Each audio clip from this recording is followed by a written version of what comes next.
Assalamualaikum warahmatullahi wabarakatuh. Selamat pagi dan hai sahabat matematika dan para pemirsa channel YouTube program studi matematika Universitas Mula Warman. Bagaimana kabarnya? Oke, pasti para penonton dan pendengar setia channel ini dalam keadaan baik dan sehat selalu ya. Selamat datang di podcast program studi matematika Universitas Mula Warman. Nah teman-teman, ngomong-ngomong tentang perkuliahan, tentunya nggak jauh-jauh dengan yang namanya penelitian ataupun artikel ilmiah. Nah tentunya nggak hanya dipajang sebagai hiasan saja, tapi bisa disebarluaskan dengan publikasi hasil penelitian atau publikasi artikel ilmiah yang sudah dikerjakan.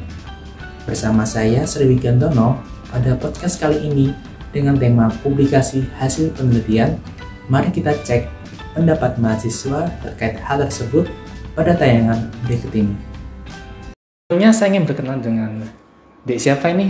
Indri Mulyana, Pak. Oke, Dek Indri mau Mulyana. Oke, dari program studi? Dari program studi matematika. Oke, dari program studi matematika. Saat ini menempuh semester kelima. Semester kelima ya. Oke. Sebelumnya pernah membaca sebuah artikel ataupun hasil penelitian, dan kalaupun pernah itu tentang apa? Tentang perkembangan virus corona pada awal pandemi. Oh ya, pada saat ini memang banyak sekali pembahasan terkait corona atau COVID-19 ya. Kemudian terkait hal tersebut ya, apakah pernah mendengar publikasi tentang artikel tersebut atau publikasi mengenai hasil penelitian? Pernah. Itu saya dengar di sosial media tentang infografis perkembangan virus. Oke, infografis perkembangan virus COVID ya. Berarti ditermat di sebuah koran gitu ya? Media sosial juga ya. Nah, oke, pastinya pada saat perkuliahan pernah ada tugas ya. Tugasnya pernah disuruh atau diminta dijadikan dalam bentuk makalah maupun artikel. Nah, apa saja sih kesulitan ketika Dek Indri itu pertama kali membuat tugas makalah atau artikel? Kesulitannya itu tentu saja dengan menentukan ide atau gagasan tentang artikel yang mau kita buat gitu, Pak. Oh iya, berarti terkait idenya ya. Gimana sih munculkan ide gitu ya? Oke deh, tentunya sebagai mahasiswa Universitas Mula Warman pernah mendengar syarat kelulusan dengan mempublish suatu artikel ke jurnal. Nah, bagaimana pendapat Dek Indri terkait hal tersebut dan apakah siap dengan syarat tersebut? Kalau menurut saya itu masuk ke dalam keuntungan, Pak ya, karena keuntungannya bisa menambah pengalaman, kemudian menambah wawasan saya terkait tentang artikel yang akan saya buat. Kemudian juga menambah keterangan pada CV saya nanti ketika saya telah lulus dari Universitas Mula Warman. Baik, Dek Indri, menuju ke perjalanannya Dek Indri memasuki semester akhir ya. Tentunya ada namanya skripsi ya. Nah, tentunya skripsi itu kan sama saja dengan menuliskan atau melakukan suatu hasil penelitian yang dituliskan dalam sebuah buku ya, atau dinamakanlah skripsi seperti itu. Nah, kira-kira apakah Dek Indri itu sudah punya topik dan apa yang akan disiapkan? Kalau belum, itu apakah ada gambarannya tentang skripsinya besok? Iya, baik. Untuk skripsi itu belum, Pak. Tapi saya sudah ada gambaran ke depannya seperti apa untuk skripsi saya nanti. Ya, kira-kira gambarannya apa nih? Tentang apa nih? Peminatannya kemana nih kira-kira besok itu? Kemungkinan ke analisis pemodelan. Oh baik, analisis dan pemodelan ya. Oke, keren. Baik. Oke, yang terakhir nih terkait dengan penulisan artikel kemudian mempublishnya ke suatu jurnal. Menurut Dek Indri itu apakah perlu pendampingan secara khusus kepada mahasiswa terkait hal tersebut? Nah, menurut saya itu sangat perlu, Pak ya, untuk pendampingan. Apalagi untuk menulis artikel itu kita masih sebagai mahasiswa masih ada sedikit kesalahan dalam penulisannya. Jadi sangat perlu adanya pembimbingan.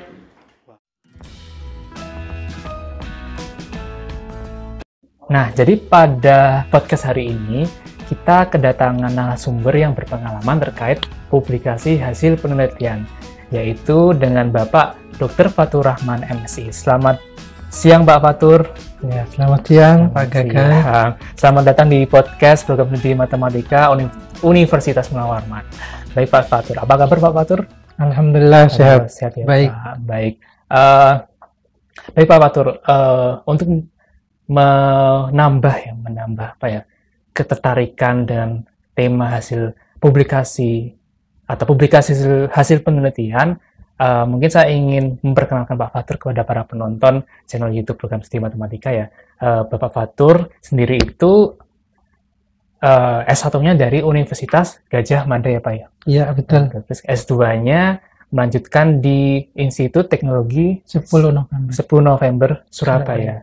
Begitu juga untuk S3-nya Pak ya? Ya. Baik Pak. Oke, untuk menambah inspirasi nih Pak, bagi saya maupun penonton setia channel YouTube Prodi Matematika, mungkin Bapak bisa berbagi pengalaman dulu ketika kuliah S1 sampai S3 itu seperti apa, sehingga ya istilahnya bisa menambah inspirasi seperti itu Pak. Oke, monggo Pak. Ya. Terima kasih Pak Gagan. Saya menjawab dari pertama dulu, latar belakang saya S1. S1 saya di Program Studi Statistika, jurusan Matematika, FMIPA Universitas Gadjah Mada Yogyakarta. Iya Pak. Dari pengalaman S1, untuk penelitian tugas akhir saya berkaitan dengan analisis regresi. Ya. Kemudian data yang digunakan itu tentang data harga saham. Baik, harga saham yang berarti. Ya, jadi dengan topik tugas akhir saya untuk penelitian waktu S1 itu adalah pemodelan regresi untuk memprediksi harga saham itu kapan kita membeli dan kapan kita menjual. Oh, begitu ya Pak. Wah, menarik sekali ya para penonton nih. Ya, itu pada saat S1 ya Pak? Ya, betul Pak. Pada saat S1. Ya. Kemudian pada saat S2, penelitian untuk tesis itu masih seputar topiknya analisis regresi Pak. Oh, begitu ya Pak. Tetapi di sini regresi untuk data kategori. Baik Pak. Yang namanya itu model regresi probit ordinal. Wow. Jadi hal yang baru. Topik penelitiannya sedikit berbeda dengan yang di S1. Kalau di S1 itu menganalisis data kuantitatif, data berupa angka-angka, itu data harga saham. Kemudian yang di S2 ini data kategorik, data kualitatif, yang berkaitan dengan memodelkan faktor-faktor yang mempengaruhi predikat kelulusan mahasiswa program magister di ITS Surabaya. Oh, baik Pak. Jadi itu untuk yang S2. Kemudian untuk S3, topik penelitiannya masih melanjutkan dari tesis waktu S2, tetapi dia ke spasialnya. Spasialnya ya, Pak. Boleh dikatakan pemodelan regresi untuk data kategorik, tapi mengkaji hubungan dengan faktor lokasi di mana data itu kita ambil. Wow, menarik sekali ya teman-teman ya. Jadi topik-topik yang sudah dikerjakan oleh Pak Fatur itu mungkin bisa nih dijadikan topik penelitian kalian ketika kalian mau ngambil skripsi atau menuliskan suatu artikel ilmiah ya Pak ya. Betul sekali.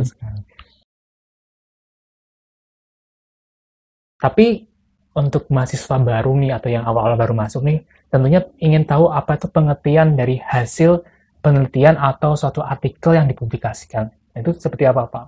Oke. Iya. Jadi hasil penelitian itu sesuatu yang telah kita dapatkan dari penelitian kita.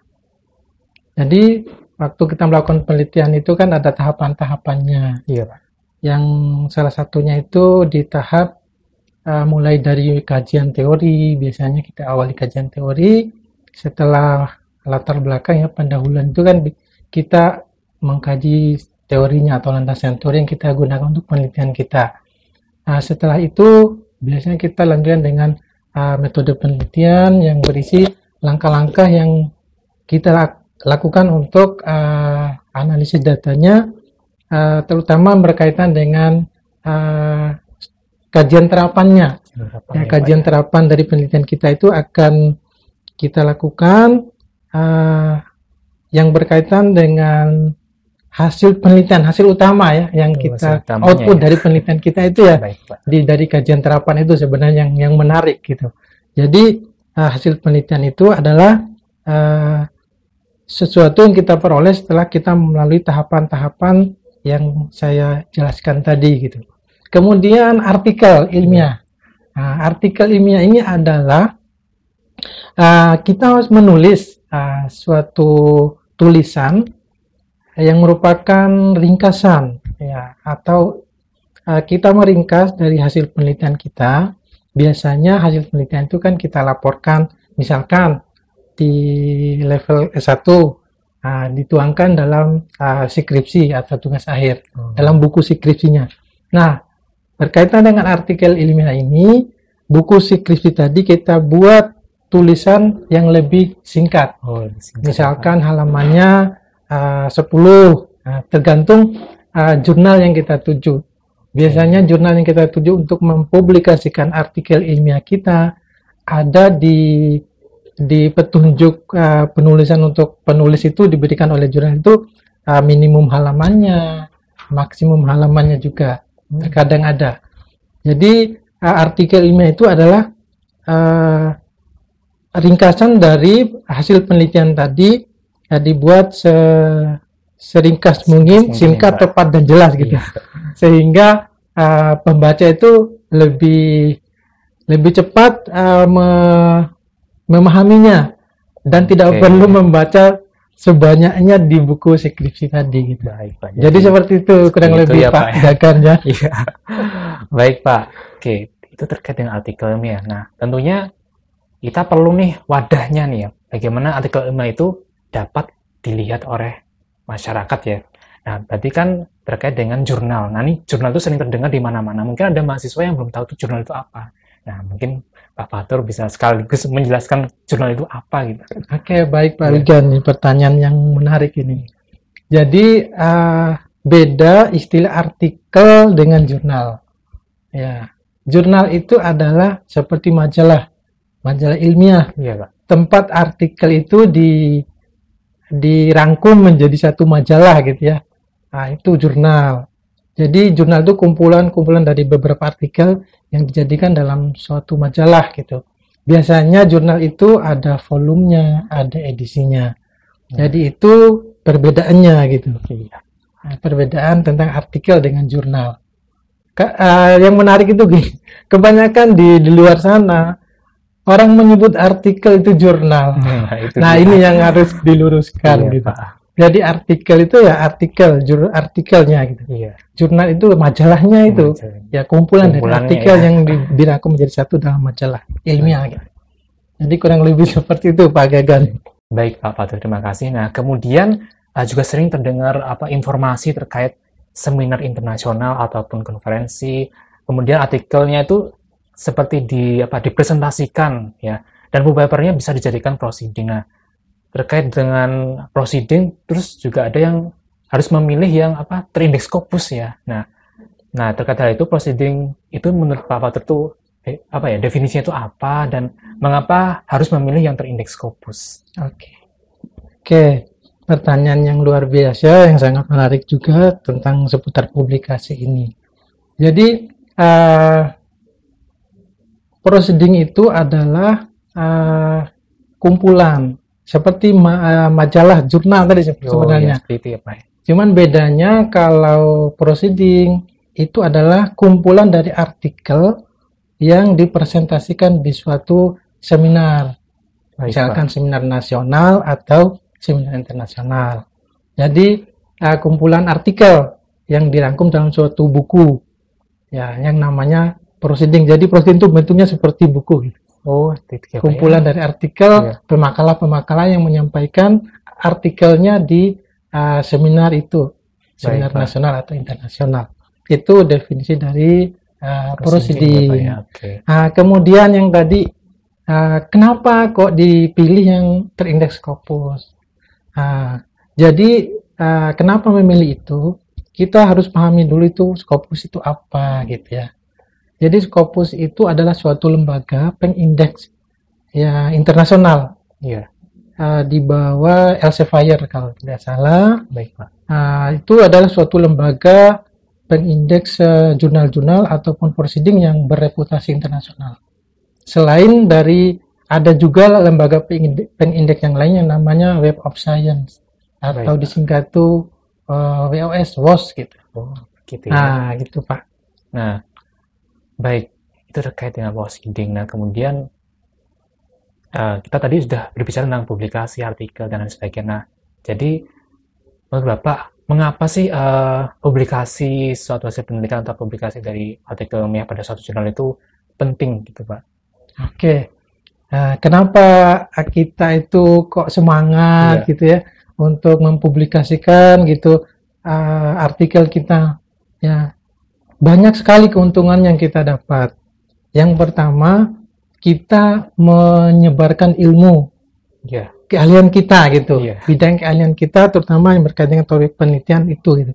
Jadi diharapkan dengan publikasi artikel kita itu di suatu jurnal atau proceeding, penelitian kita itu akan menjadi rujukan, menjadi bahan penelitian untuk penelitian berikutnya atau peneliti berikutnya. Baik, itu Pak. Yang pertama. Yeah. Kemudian yang kedua, kita menambah jaringan ya, atau relasi atau link ya, koneksi gitu ya, koneksi kita, entah teman-teman di luar negeri ataupun di dalam negeri yang tertarik dengan topik yang kita tulis di artikel kita.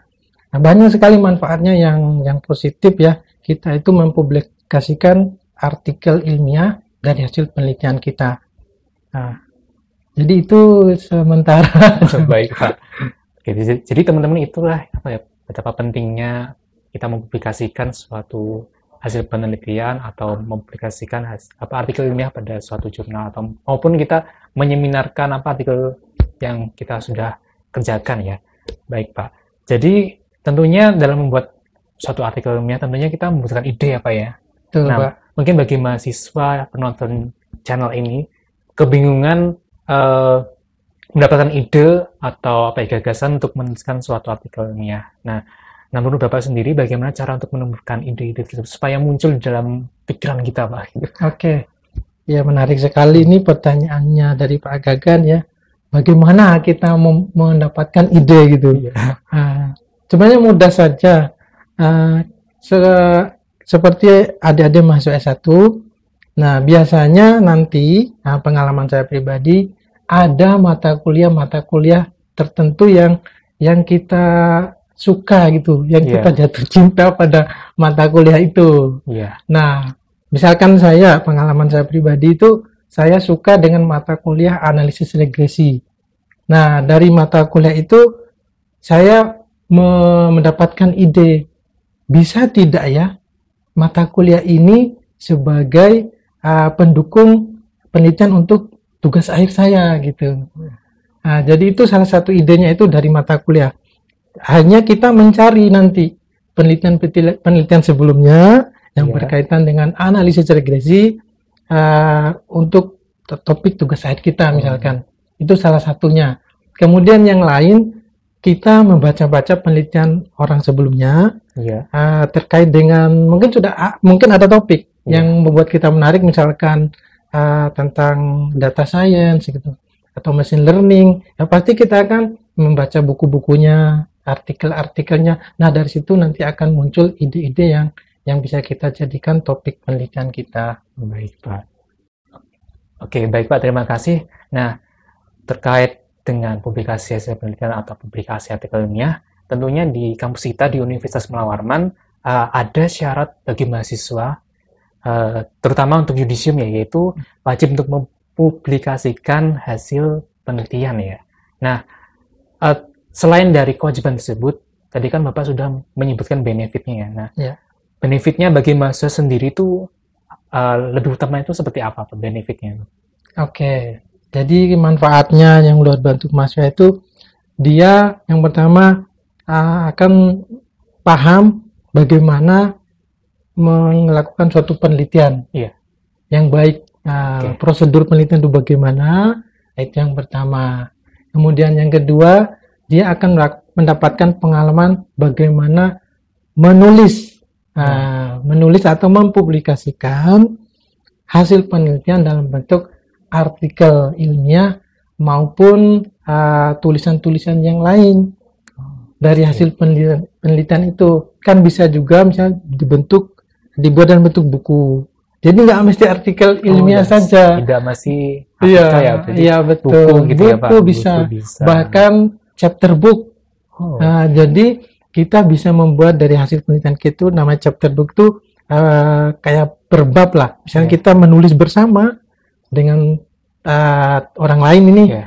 kita punya relasi atau punya teman, ayo kita nulis bareng buku. Nah, saya bagian yang bab ini. Oh. Nah, itu book chapter. baik, Jadi Pak. menulis buku secara tim gitu. Nah, itu juga benefitnya, Pak. Ya, Gitu. betul. Ah, Baik, jadi terkait hal itu, apakah perlu nih memberikan suatu informasi atau pengetahuan terkait publikasi ya dari sejak awal mahasiswa masuk? Gimana, sangat perlu dan Sangat penting sekali perlu, ya. menurut saya. Karena sejak dini itu diperkenalkan agar mahasiswa itu mempunyai gambaran atau petunjuk. Oh, nanti kalau melakukan penelitian untuk tugas akhir skripsi itu akan melalui tahapan-tahapan ini gitu. Oh, iya. Akan seperti ini, sensasinya seperti ini. Baik, Pak. Nah, jadi banyak sebenarnya manfaat yang bagus gitu ya Iya. untuk mahasiswa baru bahkan gitu.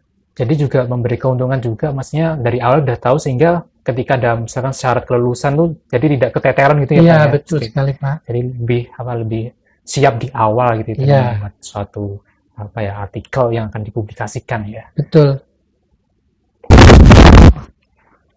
Baik Pak Fatur, terkait dengan publikasi tentunya Pak Fatur pernah mempublikasikan artikel ilmiahnya ya ke suatu jurnal ya. Nah, Pernah. mungkin Bapak bisa berbagi pengalaman cara mensubmit jurnal, mensubmit artikelnya Pak Fatur ke suatu jurnal mulai dari awal pendaftaran hingga akhirnya dapat terpublish pada jurnal tersebut, Pak. Oke. Jadi pengalaman saya itu yang sangat saya rasakan sekali itu waktu studi S3. Wow. Ya, kalau S2 itu belum terlalu kerasa. Tapi yang waktu studi doktoral atau S3 itu yang saya rasakan dari nol sampai dari awal mengirim artikel ke Iya. suatu jurnal sampai terbitnya atau publish. Nah, awalnya itu biasanya sekarang kan udah era teknologi, Pak.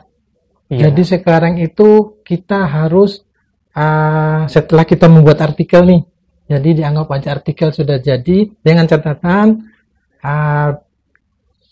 begini, jurnal itu sekarang tuh sudah sistemnya online, Pak. Iya. Ya, jadi kita membuat akun dulu.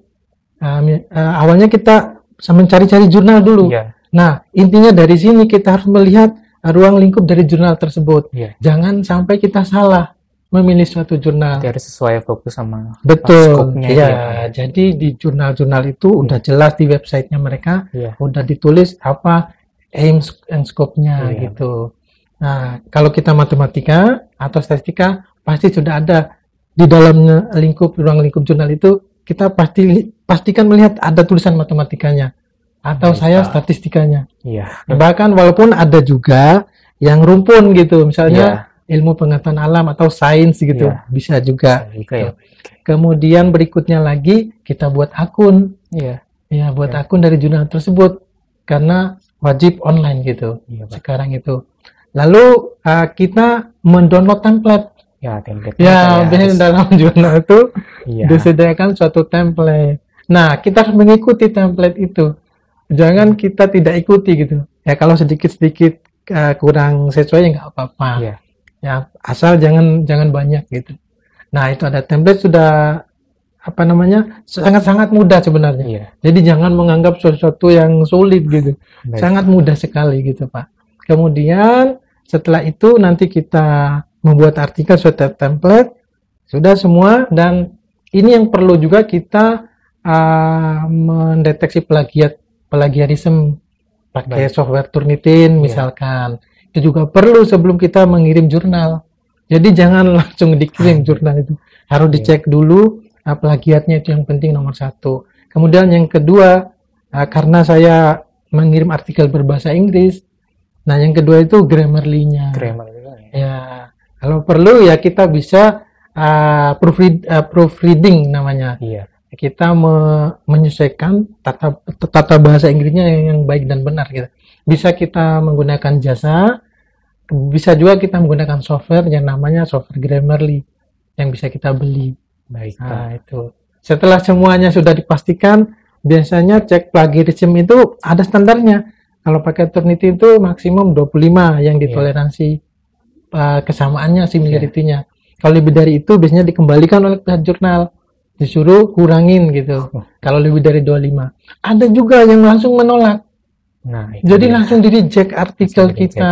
Itu yang sangat kita antisipasi.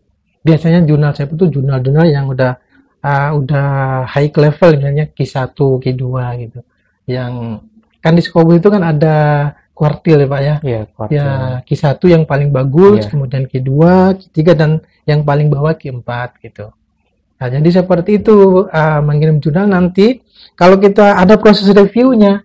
Jadi nanti kita kalau udah diterima oleh editor, Iya. nanti editor menyampaikan ke kita bisa via email, bisa via akun bahwa artikel Anda udah bisa kami review. Artinya Iya. kami terima untuk direview dulu sebelum dipublish Iya. atau dipublikasikan.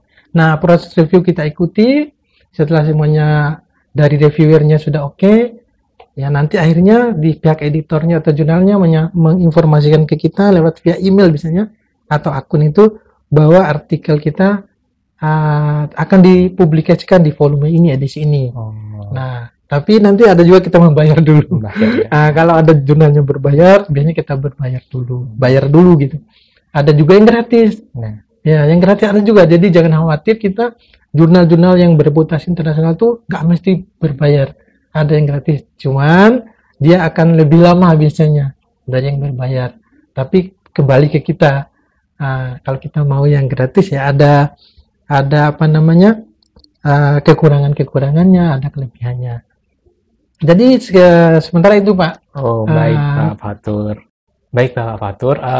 Mungkin dalam menuliskan atau membaca artikel ilmiah kemudian mensubmit artikelnya Pak Fatur ke satu jurnal, tentunya banyak lika-likunya ya. Nah, jadi suka dukanya dalam membuat artikel kemudian mensubmitnya ke suatu jurnal kan itu perlu proses yang panjang ya Pak. Nah, Betul mungkin sekali. bisa diceritakan apabila ada hasil sampai tidak sesuai yang diinginkan seperti itu. Misalnya kalau tadi itu bagaimana Pak Fatur menanggapi, terus apa yang akan dilakukan kemudian gitu. Oke, baik Pak Gagan. Pengalaman saya itu seperti ini Pak. Jadi kita itu pastikan dulu seperti yang saya jelaskan pada sebelumnya tadi, ruang lingkup jurnal itu. Karena suatu jurnal langsung mereject, menolak kalau di luar ruang lingkup. Itu yang pertama. Kemudian yang kedua, tadi juga pastikan tata bahasa Inggrisnya. Bahasa Inggrisnya. Sama juga yang bahasa Indonesia. Juga kita nggak boleh sembarangan menggunakan bahasa yang apa, dalam artinya tidak sesuai dengan standar atau KKBI. Jadi itu juga penting Pak. Yang kedua, yang ketiga tadi cek plagiatnya. Ya, jadi pengalaman saya waktu S3 itu saya pernah mensubmit di suatu jurnal. Jurnalnya ya Q1 gitu. Jurnal internasional yang jelas yang bereputasi. Ya, jadi 2 hari saja sudah di reject. Nah, ternyata setelah saya mengingat kembali, dia juga memberi alasan kenapa di reject. Ternyata dari plagiarismenya katanya melebihi ambang batasnya yang mereka tetapkan gitu. Mereka tetapkan 15. Ya, saya jadi saya nggak kepikir, wah ternyata bukan 25. Nah, jadi terdeteksi similarity-nya ya. Plagiat, istilah halusnya similarity. Itu lebih dari 15% gitu. Nah, kemudian yang lika-likunya lagi itu ini kita harus paham akun tadi. Oh, iya, Jangan akun sampai tadi. kan isinya ribet juga. Iya. Biasanya kan ada metadatanya. Iya. Jadi kita misalnya menulis tim ini 3 orang Iya. misalnya. Jadi kita pastikan menginput data Menulis. kita itu harus betul, institusinya, namanya. Nah, dan juga nanti ada dipilih 1 orang sebagai corresponding author. Jangan sampai isiannya dari mereka itu kita nggak paham, soalnya Iya. kan dalam bahasa Inggris semua. Iya. Baik, Pak. Ya, jadi itu juga faktor yang menentukan Pak gitu ya. Nah, jadi kemudian yang lain lagi ya lika-likunya itu terkadang jurnal tuh kita harus mencari reviewer. Oh, gitu ya, Pak. Iya, jadi Reviewer, pengalaman saya ada suatu jurnal yang saya kirim artikel saya, disuruh memilih dari reviewer yang mereka sediakan di website jurnalnya. Nah, tetapi di jurnal tersebut daftar reviewer yang mereka tawarkan atau yang mereka sediakan itu ada bidang keahliannya. Bidang keahlian yang kita sesuaikan dengan artikel kita. Misalkan saya menulis regresi, ya saya cari di situ reviewer yang ahliannya regresi gitu. Itu bisa dipilih walaupun nggak tahu itu profesor atau apa dianya. Ya, yang penting kita memilih sesuai dengan artikel kita, topiknya yang kita tulis. Nah, gitu Pak. Baik, Pak. Jadi banyak lika-likunya juga ya. Jadi para penonton, begitulah prosesnya dalam mempublikasikan suatu artikel. Nah, kemudian terkait jurnal nih, mungkin juga pernah terdengar jurnal abal-abal nih. Oh iya, atau betul. namanya jurnal predator. Nah, Betul. menurut Pak Fatur sendiri itu apa sih jurnal predator itu dan bagaimana menghadapinya supaya kita tuh nggak terjebak sama namanya jurnal predator? Ya. Seperti itu, Pak. Jadi pengalaman saya juga terkait jurnal predator itu biasanya gini, kita cek dulu di database-nya Scopus atau Scopus biasanya saya. Jadi kita masuk di www.scopus.com, nanti kita pilih source, nah kita pilih kata kunci, misalnya matematika gitu ya. Nah nanti akan muncul jurnal-jurnal matematika. Insya Allah itu pasti di situ tidak abal-abal lah, karena memang udah terindeks Scopus. Walaupun ada juga, tetapi peluangnya kecil gitu, yang abal-abal. Kemudian dari sisi ini juga Pak, dari sisi proses reviewnya, peer review namanya itu. Terkadang dia tidak melewati itu, kita langsung disuruh bayar, diterima. Langsung bayar, terima langsung publish gitu? Iya betul, kita membayar langsung publish. Itu salah satu ciri-ciri jurnal predator atau predatory jurnal, jurnal abal-abal. Jadi intinya mereka kita bayar. Biasanya open apa ya istilahnya? Open access. Kebanyakan open access kan. Jadi intinya dia tidak melalui peer review yang benar. Bisa juga dia melewati peer review tapi yang tidak berkualitas lah. Mungkin dari segi salah ketik aja atau tidak menyinggung bobotnya. Nah itu ada juga. Tapi kebanyakan dia langsung terima, diterbitkan, tapi kita bayar. Nah, sama ini juga dari websitenya atau dari email yang kontak jurnal itu. Kalau bisa jangan yang Gmail. Kalau mereka Gmail, Yahoo dan sebagainya, itu juga perlu kita pikirkan. Nah, kalau misalnya dia email resmi, nah itu biasanya bukan abal-abal atau predator. Walaupun ada juga gitu. Ya, salah satu mendeteksinya bisa dari situ, Pak. Biasanya dari peer review itu, kita langsung suruh bayar, kita dikasih tahu jurnal kita akan diterbitkan di volume ini, tapi Anda harus membayar ini invoice-nya. Nah, itu salah satu. Baik, Pak Fatur. Jadi teman-teman kalian tuh harus hati-hati ya. Harus benar-benar memilih jurnal ya sesuai dengan saran Pak Fatur tadi ya. Yang sudah diceritakan tadi ya. Oke, baik Pak Fatur. Jadi mulai tercerahkan ya para penonton dan saya sendiri terkait dengan mempublikasikan artikel ilmiahnya Pak Fatur. Jadi sangat terinspirasi terkait pengalamannya Pak Fatur dan it is very amazing. And untuk pertanyaan terakhir nih atau yang terakhir nih, pesan untuk dosen maupun mahasiswa ataupun akademisi lainnya terkait publikasi nih. Baik. Pesan dari saya, tetap semangat untuk mempublikasikan. karya-karya kita.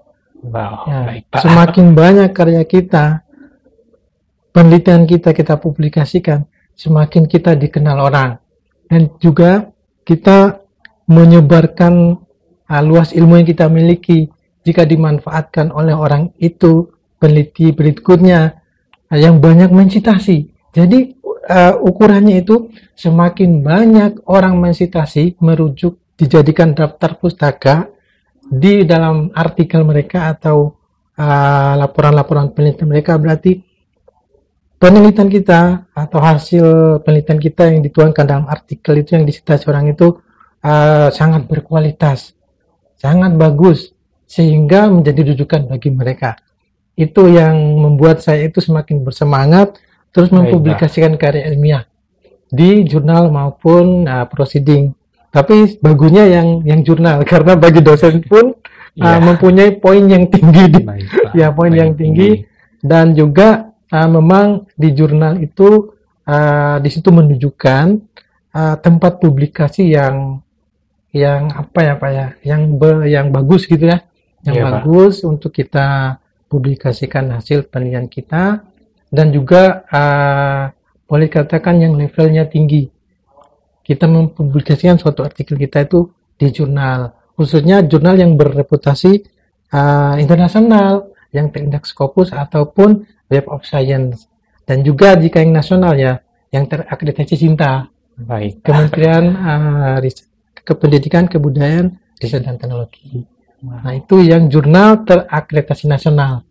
Nah, dari dua itu, insya Allah artikel kita itu sangat berkualitas, sangat bagus, dan mudah-mudahan ya banyak disitasi oleh orang lain.